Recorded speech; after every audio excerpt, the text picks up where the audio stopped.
August the 1st, 1936 in Berlin, the capital of the Third Reich. This brand new monumental stadium is the theatre of the largest Nazi propaganda operation of all time.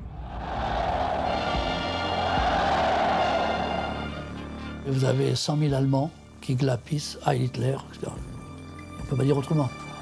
Des ouragans, des vagues de Heil, Heil, Heil. Et c'est une cérémonie nazie, qui était le décalque parfait des cérémonies de Nuremberg.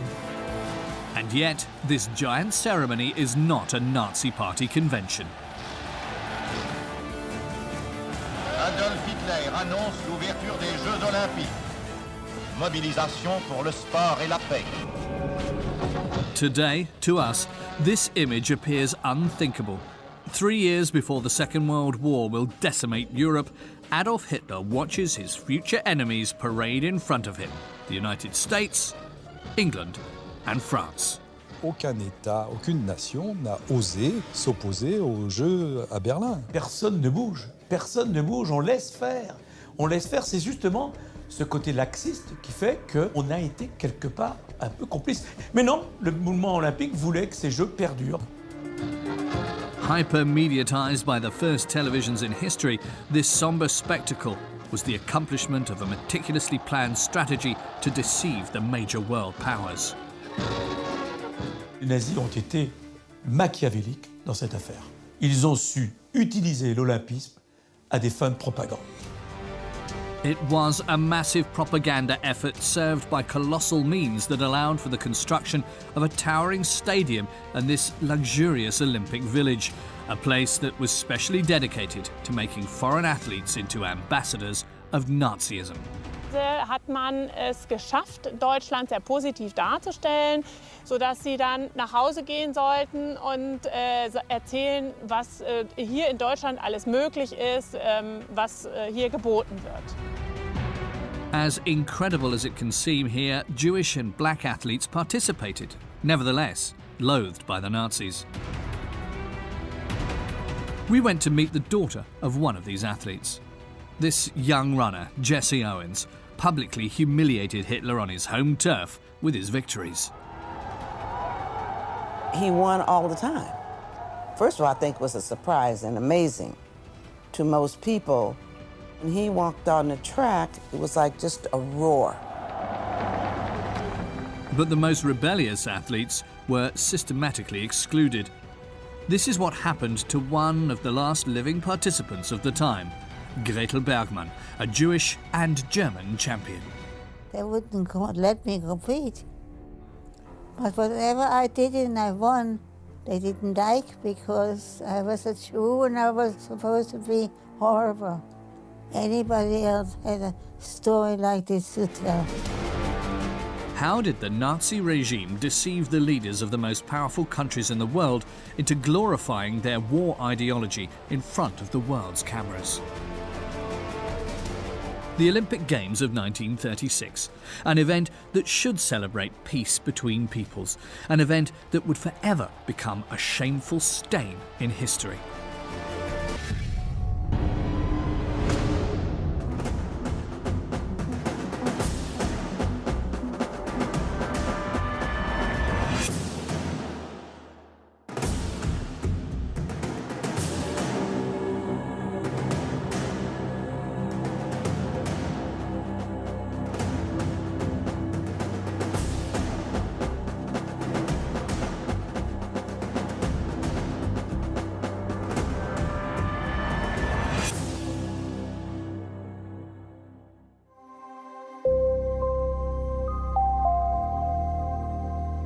In 1931, when Germany was a candidate to host the Olympic Games, the Nazis were not yet in power. But the country, still recovering from the destruction of World War I, already carries the seeds of xenophobic extremism that allow hate to proliferate. Humiliated by the Treaty of Versailles, then pummeled by the stock market crash of 1929, Germany's on the brink of asphyxiation. Half of the population is jobless.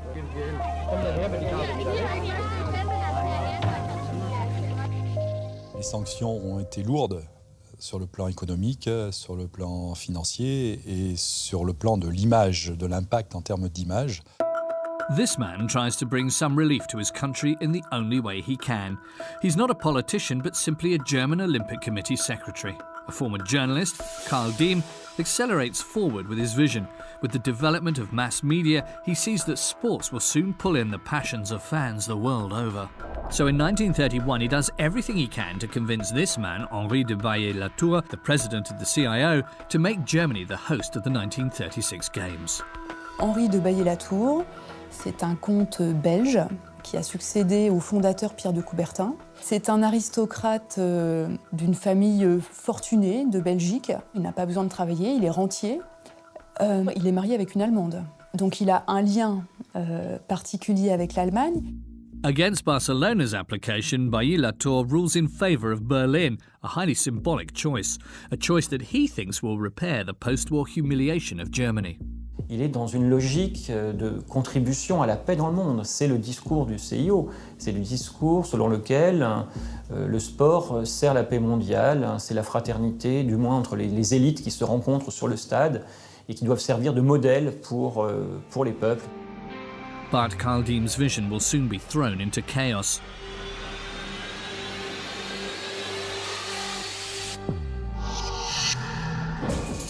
January the 30th, 1933, Adolf Hitler is named Chancellor. He quickly grants himself full powers and suppresses all personal freedoms. The first concentration camp in history opens in Dachau, and there Hitler begins imprisoning his political opponents. The organisation of the Olympic Games that had been decided 2 years previously was the least of his worries. All the more, he did not play any sports and considered the Olympic Games to be a decadence.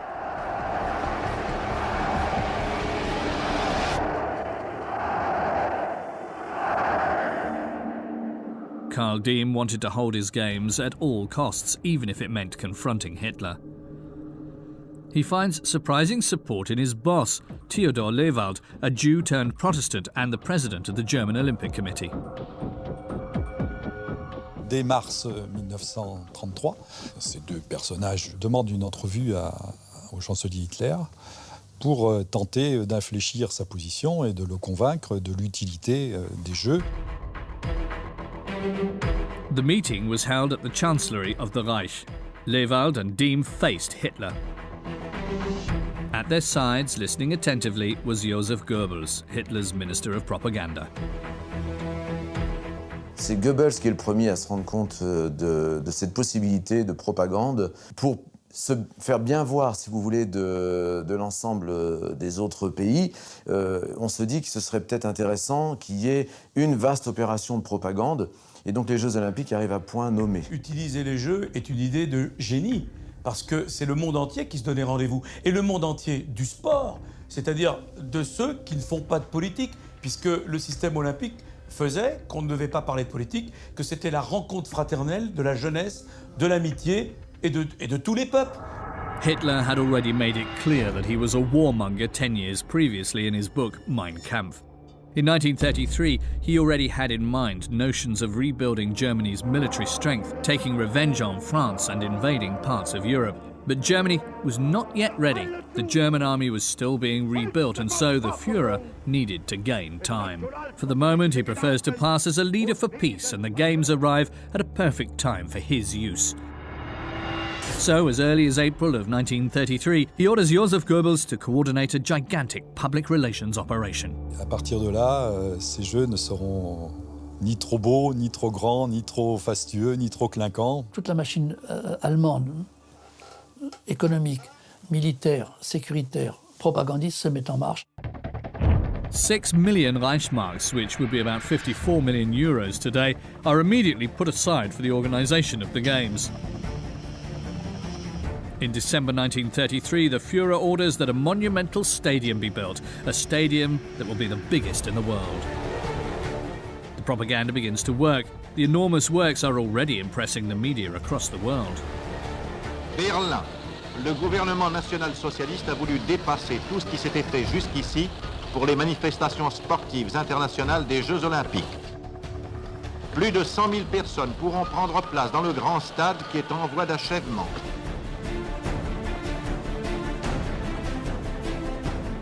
Hitler, lors de la première visite de cette enceinte sportive en construction, s'en est pris à l'architecte en disant « mais ce stade, ok, il est prestigieux, il est beau, mais il est trop petit pour nos jeux, il est trop petit. » Un stade de 100 000 places, il était trop petit. The folly of the Nazis' visions of grandeur did not stop there. On the outskirts of Berlin, the Führer imagined a sumptuous Olympic village. Here, for 15 days, the athletes of the world over would live and train in state-of-the-art comfort.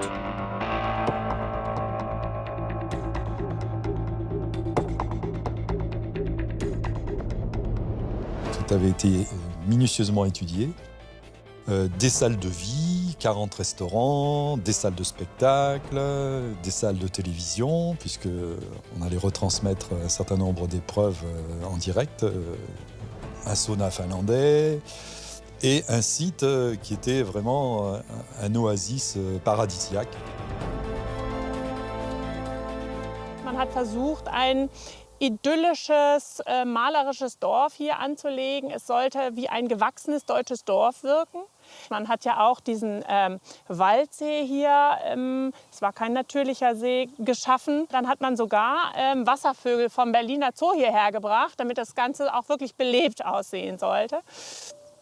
Ja, und auf diese Weise hat man es geschafft, Deutschland sehr positiv darzustellen, sodass sie dann nach Hause gehen sollten und erzählen, was hier in Deutschland alles möglich ist, was hier geboten wird.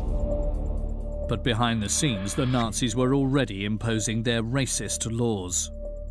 Also die Bauzeit hier, die betrug 2 Jahre ungefähr. Man hat im Frühjahr 1934 begonnen und war dann Ende April 1936 fertig. Insgesamt hat man hier 2000 Arbeiter beschäftigt.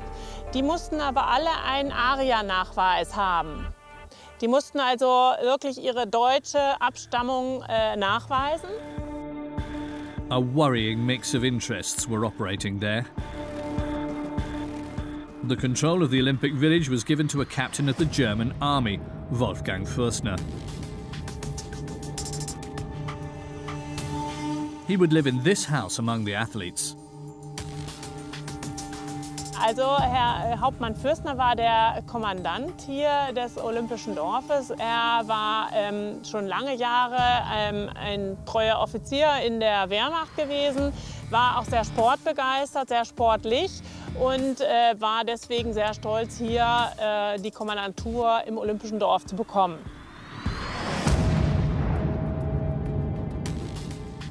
The village was entirely financed by the Minister of War because the facility would later become a military camp after the Olympic Games.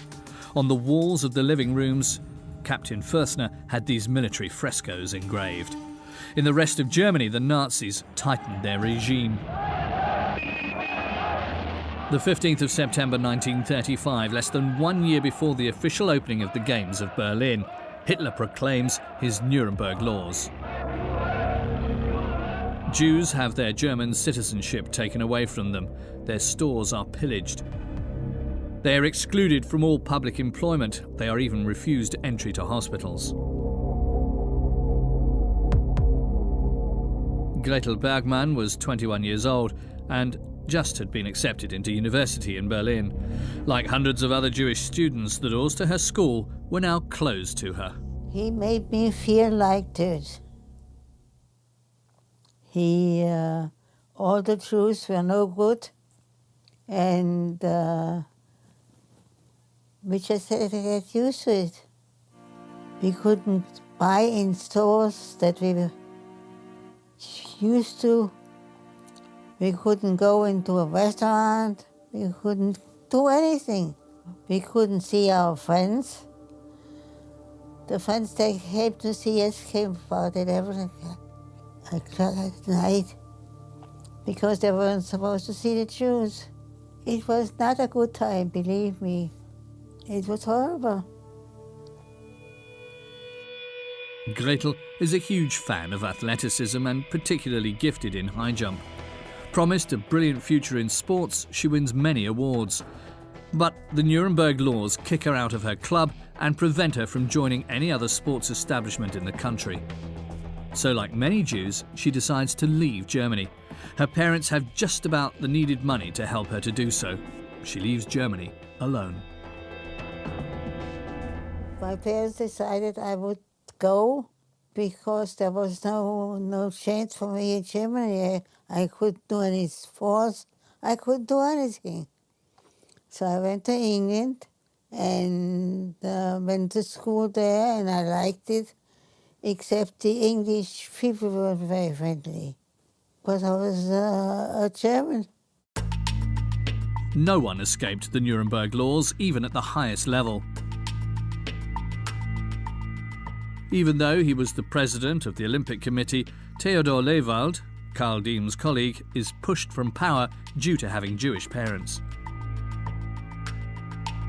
Wolfgang Fürstner, the loyal commander of the Olympic Village, had the same treatment. He did not even know that one of his distant relatives was Jewish. Allerdings wurde ihm kurz vor Eröffnung hier des Olympischen Dorfes, kurz vor Fertigstellung, wurde er degradiert. Und es wurde ihm ein neuer Kommandant vor die Nase gesetzt, das war ein Freier von und zu Gilsa. In Wirklichkeit ging es darum, dass Hauptmann Fürstner jüdische Vorfahren hatte und dass man ihn deswegen degradiert hat, bevor Hitler hierher kam am 17. Juni und das Dorf eröffnete. The commander would not tolerate this dishonor. 2 days after the end of the Games, once the athletes had left, he shot himself in the head next to this lake in the middle of the Olympic Village. Facing a Germany plunged into terror, the president of the CIO, Henri de Baillet-Latour, took no action. Le comité international olympique, sorte de vierge effarouchée, dit non, non, nous on ne fait pas de politique. Nous, on a les mains propres, nous sommes apolitiques, circuler, rien à voir. La question la situation des Juifs en Allemagne, des droits de l'homme en Allemagne, la démocratie en Allemagne, c'est pas notre problème, nous sommes au-dessus de tout ça. Berlin, c'est la promesse de jeux grandioses, et ça c'est le vœu le plus cher du CIO, très certainement. Et aussi une autre raison, c'est que ni Baillet-Latour, ni les membres du CIO, dans leur quasiment majorité, ne sont vraiment hostiles au régime nazi. Personne ne bouge, on laisse faire. On laisse faire, c'est justement ce côté laxiste qui fait qu'on peut se dire qu'on a été quelque part un peu complice et que le mouvement olympique lui-même aurait dû s'offusquer. The first objectors made themselves heard from the other side of the Atlantic. Dozens of sports leaders and American politicians sent letters calling for an Olympic boycott to the CIO.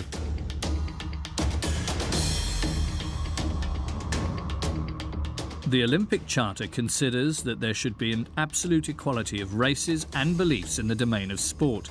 It is the direct antithesis to the ideology of Nazis that makes racial inequality the cornerstone of their beliefs. Huge gatherings were organised in all the big American cities.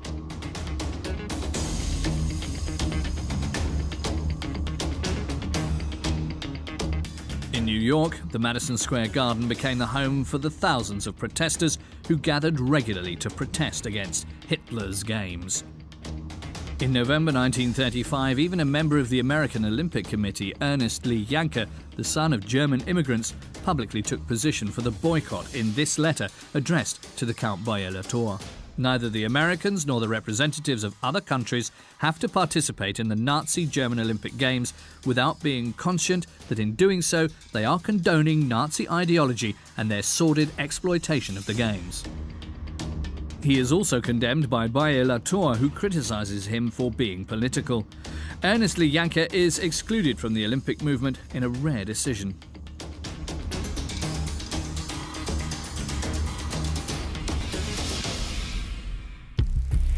He is replaced by a man who is far more compliant. Avery Brundage, an active member of two ultra-racist associations and who was also associated with the Ku Klux Klan, becomes the president of the American Olympic Committee. I find that the preparations are well along, and I'm sure we'll be ready to receive the athletes of the world when they arrive a year from next November. With this nomination, the CIO tries to suppress the attempts at a boycott coming from the US. Meanwhile, the movement expands in Europe at the initiative of the communist organizations.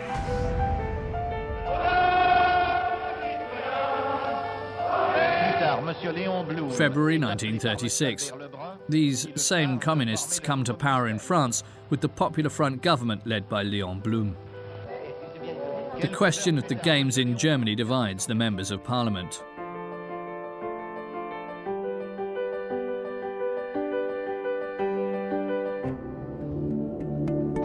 Noël van der Not had attentively followed these debates. He was 12 years old at the time, and in 6 months he was due to participate in the games with his uncles who were competing in rowing. À ce moment-là, et à la Chambre, il y a eu des débats terribles pour savoir si oui ou non on allait voter les crédits pour que l'équipe de France puisse partir à Berlin. On continuait de se préparer, mais sans être certain qu'on allait y aller. Et ils n'avaient pas pris de décision encore. The threat of a boycott gained momentum even up to the point when Germany finally finished their enormous Olympic construction works. The Nazis were in risk of losing their gargantuan propaganda operation that they had been preparing for 3 years. La crainte majeure de l'appareil nazi qui s'est approprié les Jeux Olympiques était qu'on leur enlève l'organisation des Jeux. Le CIO était en mesure, à un moment donné, pour des raisons majeures, de dire eh bien, nous vous retirons l'organisation des Jeux et nous les attribuons à notre capitale. C'était une crainte que de se faire déposséder de l'organisation des Jeux. They desperately needed to project a respectable image of themselves. With a perfect understanding of the power of symbols, the Nazis turned towards the father of the Olympic Games, Pierre de Coubertin, the founder of the CIO that had also organised the first modern Olympic Games in Athens 40 years previously. In 1936, the aging 73-year-old man lived his latter years in Lausanne, Switzerland, withdrawn. La fin de sa vie est assez triste d'une certaine manière, puisqu'il est à la fois dans la gêne, financièrement, et puis il a 2 enfants qui sont frappés de lourds handicaps, pour lesquels il doit prévoir leur vie après sa propre mort. Et puis enfin, il est oublié. Plus personne ne prête vraiment attention à lui. No one except Karl Diem, who'd progressively become a supporter of Hitler. He goes to Lausanne on multiple occasions to meet Pierre de Coubertin. Alors Karl Diem va organiser une grande opération de charme. L'idée, c'est de commémorer en quelque sorte l'œuvre de Coubertin et Coubertin lui-même, donc en lui proposant de rééditer ses œuvres en Allemagne, de célébrer sa pensée dans la revue Olympique. Il s'agit aussi de l'élever en son honneur des bustes. Voilà, et Karl Diem obtiendra d'Hitler un cadeau, un chèque cadeau en quelque sorte de 10 000 Reichsmark pour que Coubertin puisse subvenir aux besoins de sa propre famille. Seduced, Coubertin helps to legitimize the Games of Berlin by recording a message of support that Karl Diem had played through radios across the globe.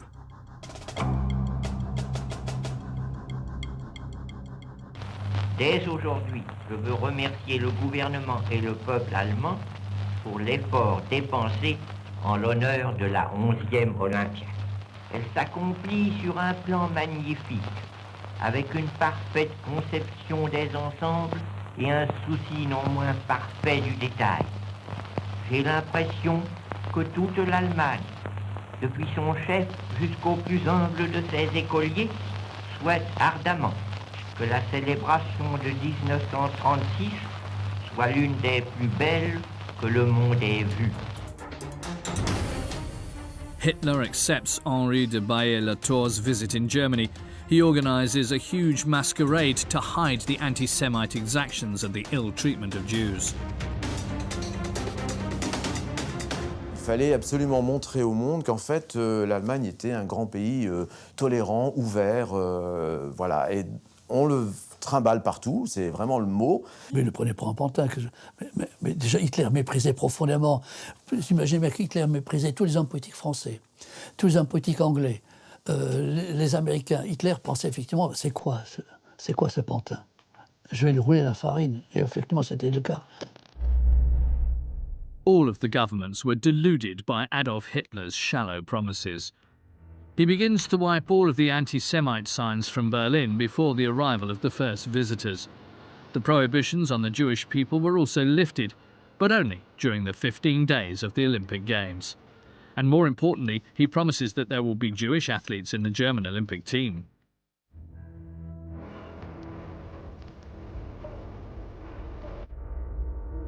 Gretel Bergmann, the young exiled champion who'd left Germany for England, was forced to return. Was just the Nazis, and they said she has to come back and compete for us.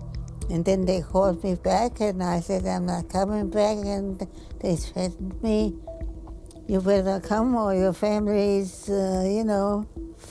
finished here. So I went back.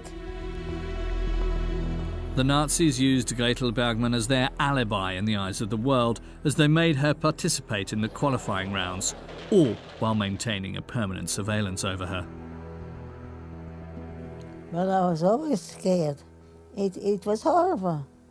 And if they knew I was talking about it against the Nazis,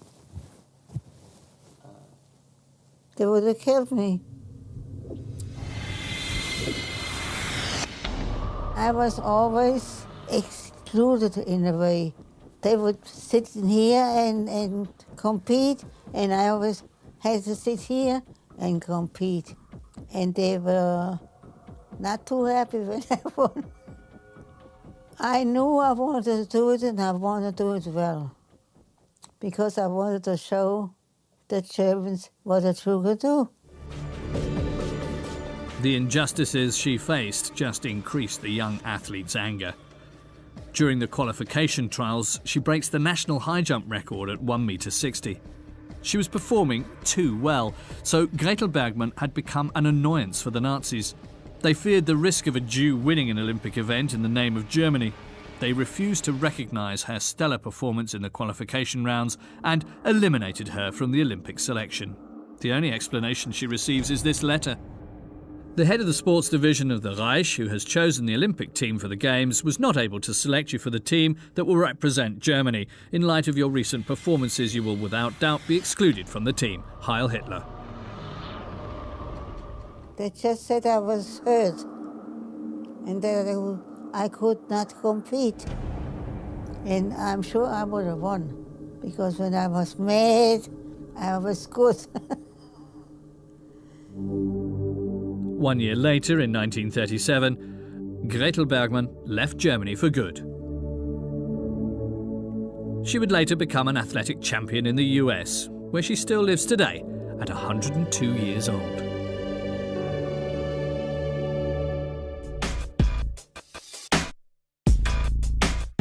The Nazis' crude manoeuvring was enough to manipulate the US, the UK and France into officially declaring themselves against the notion of a boycott.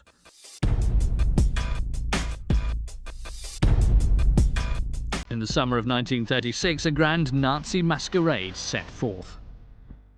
First step, their PR campaign uses images to create a parallel between the pure man, the Aryan race, and the ancient athletes of antiquity.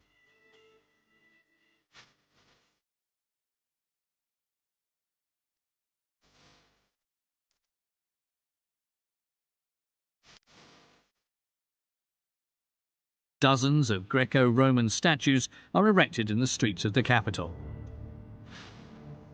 And on July the 20th, the Olympic torch is lit in the sacred woods of Olympia, before beginning the first relay in history on its way to Berlin. A cunning use of symbols in the service of Nazi propaganda. Ce feu purificateur qu'ils avaient déjà utilisé quelque temps auparavant lors du grand auto-da-fé de mai 1932 pour brûler les livres, et puis la torche qui servait évidemment aux parades. Voilà, cette torche-là devient, par la grâce des Jeux Olympiques, une torche symbolisant le pacifisme et la trêve olympique. Once again, the relay of the Olympic torch was Karl Diem's idea. Karl Diem est un admirateur de l'Antiquité grecque. Il y a dans l'intelligentsia nazie l'idée que les Hellènes, les ancêtres des Grecs, sont des Ariens et que donc l'Allemagne nazie, d'une certaine manière, en travaillant les corps par le sport, retrouve l'Antiquité grecque. The decor was in place, and with it, Olympic values and Nazism had been cleverly fused as one. Hitler's games could now begin. At the end of July, 75,000 visitors arrived in Berlin, naively full of excitement for the events to come. Among them were 200 French athletes, the young Noël van der Not included. They decided to come because to them the Olympic Games were apolitical. It was all just a grand celebration after all. Les athlètes étaient tous d'accord pour aller aux Jeux. Pourquoi? Je vais vous le dire. Parce que c'est un gros sacrifice, il faut se préparer. Vous voyez ce que je veux dire? Tout le monde était content. Et puis ils se disaient, on va sortir de nos frontières. Parce qu'il y avait très peu de Français qui avaient voyagé. Les Français n'avaient pas de vacances, rien du tout. C'était une évasion de se dire, on va sortir de nos frontières, on va participer quand même à une grande fête. Parce qu'en principe, il faut le prendre comme ça. C'est une grande fête, les Jeux Olympiques. Dans Berlin, c'était inondé de drapeaux nazis et des drapeaux olympiques avec les anneaux. Il était noyé, le peu qu'il y avait, au milieu de tous ces drapeaux. Ça en était farci. C'était noir de drapeaux d'Asie aux fenêtres, partout. Les drapeaux olympiques, on en voyait très peu. On the 1st of August, the opening ceremony of the Olympic Games transformed itself into a gigantic celebration of Nazism. The Olympic ideals of peace had given way instead to a demonstration of German military power. The Hitler Youth, Hitler's paramilitary forces, SS officers and all types of security forces filed along Berlin's streets under the eyes of thousands of onlookers from over 49 different countries. Hitler has something to celebrate. 100,000 people will fill his brand new monumental stadium. Là, je le revois, là, il était toujours, vous savez, la tête droite, là. Il passait devant nous, là, suivi par tout son aréopage. Il filait vers le stade. Around Hitler, the highest-ranking Nazi officers and representatives of Italian fascism, but also Karl Diem, the orchestrator behind the games, and the president of the CIO, Henri de Baillet-Latour.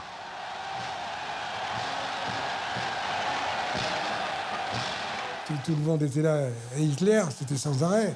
Sans arrêt, le Führer, c'était quelque chose de... Il mettait le peuple en furie, lui. C'est invraisemblable. Le défilé des athlètes. L'hymne allemand, mais aussi l'hymne nazi, sont entonnés par la foule. Une foule qui se lève à l'arrivée des athlètes, pas simplement ceux du Reich d'ailleurs, les athlètes américains et particulièrement les athlètes français qui font une forte impression. Because the French proved themselves to be incredibly naive. La France. The delegation led by their mascot, young Noël van der Not, here to the right, hold their arms out in Hitler's direction. In their spirit, they thought they were doing the Olympic salute that was in use in previous Olympic Games, such as in Paris in 1924. But this gesture closely resembled a Nazi salute.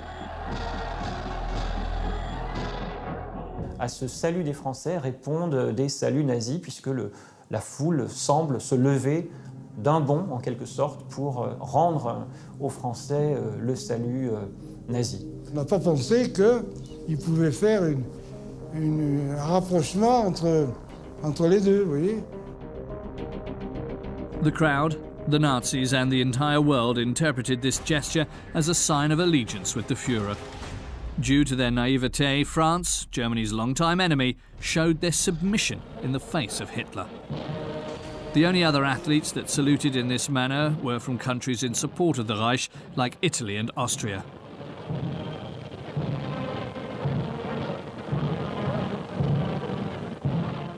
Faire ce type de salut devant la loge du Führer, ça ne pouvait pas ne pas avoir comme une signification politique, explicite ou implicite. Peut-être les hommes politiques auraient peut-être pu y penser et dire, puisqu'on se trouve là-bas, on ne va pas faire ce salut pour une fois, on va faire autre chose. Personne n'aurait rien dit. Vous savez, on s'en foutait, nous, tout le monde. L'Angleterre. Les Américains et les Britanniques n'ont pas fait le salut olympique parce qu'ils avaient été avertis par leurs diplomates. Ils avaient vu l'impact du salut olympique sur la foule nazie et l'utilisation, d'une certaine manière, de ce geste par le régime. Et l'ordre avait été donné de ne pas faire le geste olympique dans le stade de Berlin, ce qui n'a pas été le cas pour la délégation française. This opening ceremony, evoking the Nazis' glory, finished with the arrival of the Olympic torch carried in by the ideal Aryan athlete.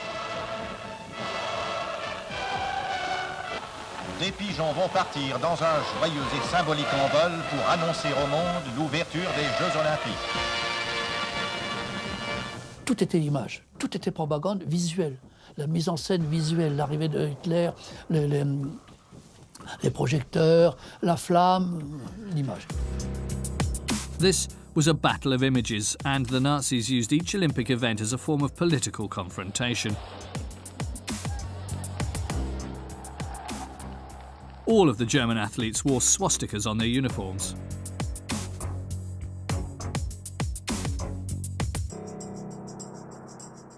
Any successes of the German team were occasions to celebrate Nazi grandeur. Their flag was raised and their anthem filled the stadium, while the German athletes saluted their leader.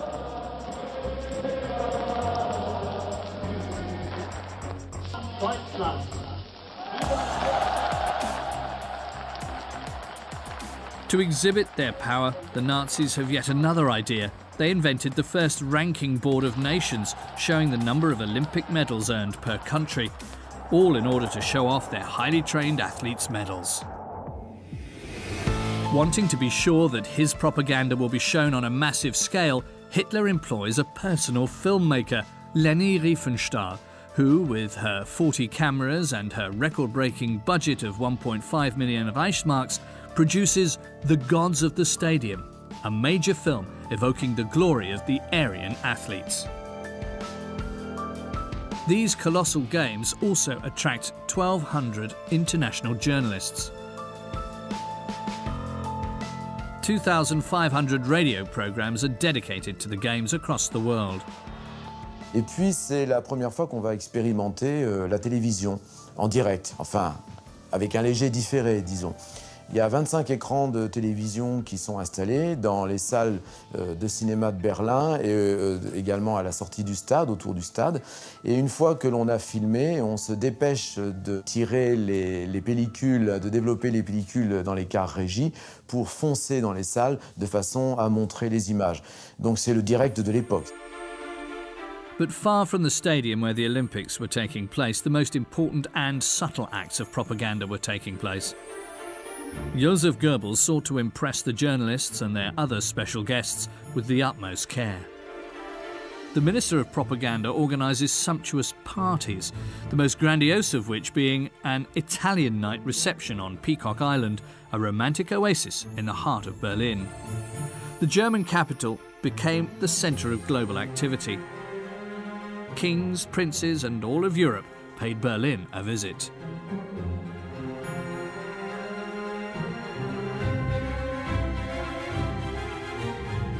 C'est les very important people qui se sont rassemblés et mangent des petits fours. C'est une manière, disons, d'agrémenter le séjour de tous ces gens qui font l'opinion.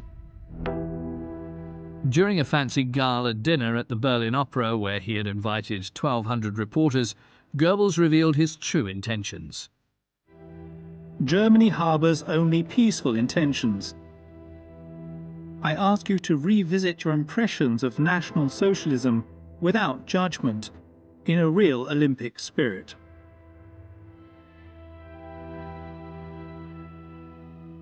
On distrait les gens. Ouais. Cette idée d'animation, c'est une idée tout à fait moderne. Distraction, animation, mise en jambe, mise en bouche. C'était l'idée de Goebbels, effectivement, faire des visiteurs, des propagandistes, en disant « c'est merveilleux en Allemagne ». D'ailleurs, les journalistes sportifs, qui en général se prêtent de très bonne grâce à ce genre d'exercice, n'y ont vu que du feu. In the Olympic Village, the 4,000 athletes were also used as propagandists for the new Germany. The Nazis also gave them a very privileged welcome. On entendait des athlètes qui avaient fait d'autres Jeux olympiques qui disaient « mais c'est fou, on n'a jamais vu ça ». Tout était organisé d'une façon parfaite. Bon, il y avait tout, mais surtout que, vous savez, à l'époque, nous vivions quand même chichement. Hein. Le matin, il y avait un choix, il y avait du cacao, du café au lait, de la novomaltine, des confitures, il y avait pratiquement un tas de produits que vous pouviez prendre comme vous vouliez. Si vous connaissez le français, hein, vous savez, s'il peut se goinfrer à bon marché, ça marche toujours. Hein. The athletes are so amazed that they call their Olympic village a paradise on earth. One athlete among them, Jesse Owens, a young 22-year-old African-American and grandson of a slave, is even more surprised. He had known nothing but segregation in America and did not anticipate receiving the same treatment as the white athletes upon arriving at the Games. I think when they first arrived, they wanted to know where their rooms were, you know, because they thought that they were going to be placed in a different place than the white team, the white boys on the team. So when they found that they were equal, I mean, that's a heck of a thing, you know? When you know at home, it's not like that. And they all ate together. You know, it wasn't the white boys here, the black boys here. It was a team because they were the U.S. Olympic team, and that's what they functioned as. But hidden behind this meticulously thought-out welcome, Hitler's regime remained ultra-racist, considering black people as being less than human. Yet this young sprinter will single-handedly halt Hitler's enormous propaganda machine. August the 3rd, 1936, late afternoon. The entire stadium has their eyes fixed on the starting line for the 100-metre race, the king of all Olympic events. Even in his first strides, Jesse Owens had already left his adversaries in the dust.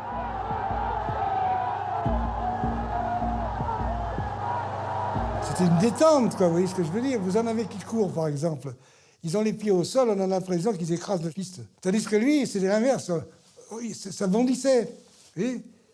On sentait c'était de la dynamite.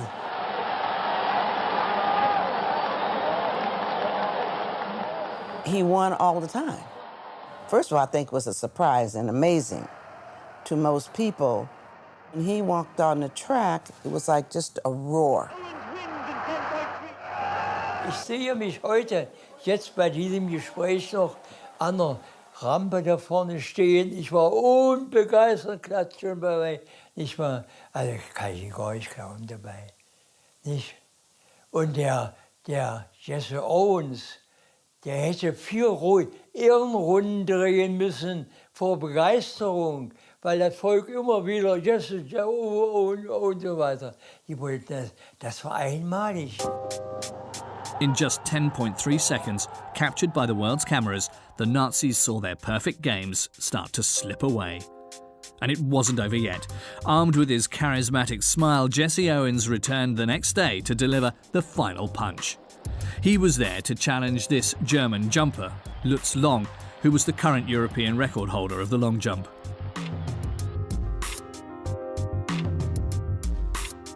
He was just the epitome of what Hitler believed of the Aryan race. He was blonde and handsome and tall and athletic and all of those things. And I think he was from a fairly wealthy family. But he was a decent guy. As separated as these two men were, they had a secret bond that they shared in the stadium, under the eyes of Adolf Hitler. My father had fouled a number of times, and Lutz Long offered a suggestion for how to keep from fouling, and he put a towel just before the board so that he could see that if you step there, you won't foul.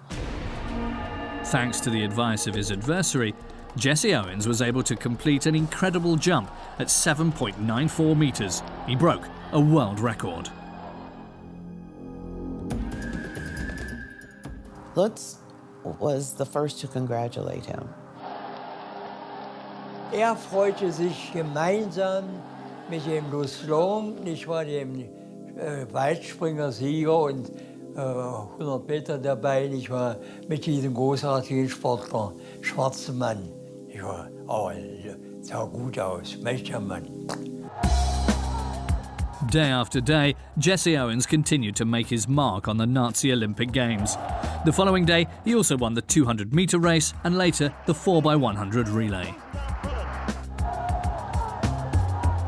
Wissen Sie, das ließ sich auch von den deutlich sichtbaren in den bestimmten Mänteln, leichte Sommermäntel, die hatten, das waren die Beobachter von der NSDAP, also Nationalsozialisten, nicht wahr, die eingesetzt waren in Abteilungen da, nicht wahr, das ließ sich gar nicht bei. Les victoires de Jesse Owens, c'est un échec cinglant de toutes les théories raciales proclamées par le Troisième Reich, et ceci en direct aux yeux du monde.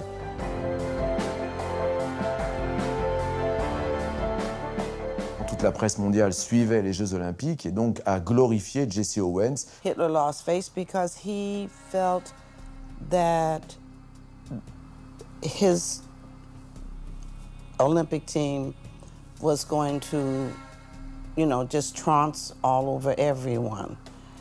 And that's why he left the stadium. Dans sa tête, c'est un nègre. C'est pas possible que quelqu'un, un Untermensch, un sous-homme, puisse gagner. C'est quelque chose pour lui qui dépasse son entendement. Oui. But officially there was nothing Hitler could do to this champion. But behind the scenes, he orders the Gestapo to watch him closely.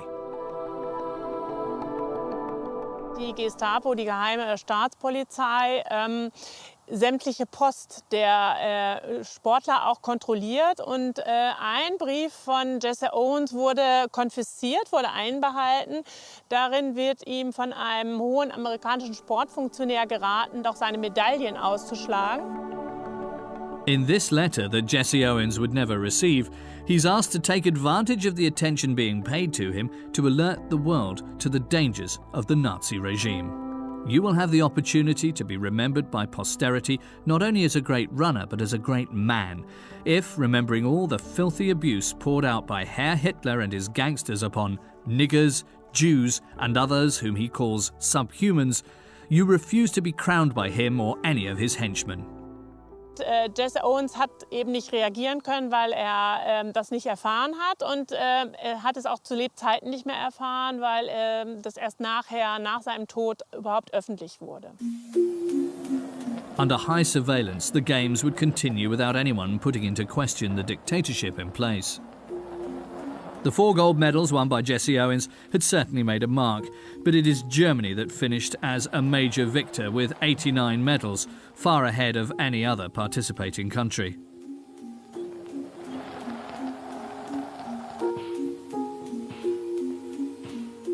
The 16th of August at the closing ceremony, Henri de Baillet-Latour continues with relentlessly thanking Hitler. Après avoir offert au chancelier du Reich et au peuple allemand le tribut de notre profonde gratitude, nous proclamons la clôture des concours de la 11e Olympiade. Les Jeux Olympiques ont très clairement, sur le coup, été un grand succès qui a marqué, on le voit dans la presse française en l'occurrence, tous les journalistes qui se sont rendus aux Jeux Olympiques sont revenus enthousiastes et complètement éblouis par Berlin, l'Allemagne nazie. On August the 25th, the Daily Parisian newspaper highlighted the unanimously acclaimed success of Hitler's lavish games. On the same page, another article reports without much fanfare that Germany is in the middle of considerably reinforcing its army.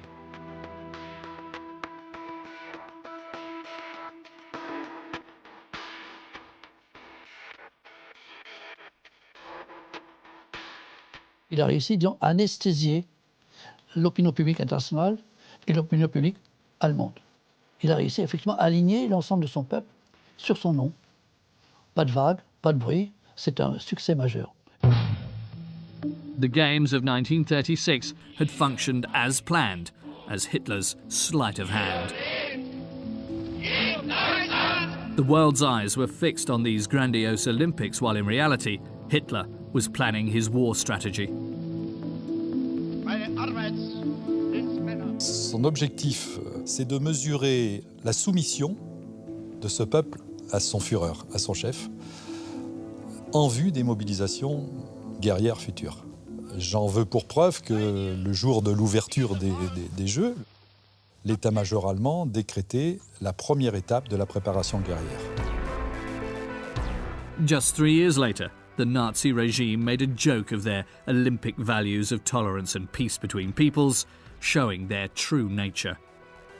Adolf Hitler unleashed the Second World War onto the world as his armies poured across Europe.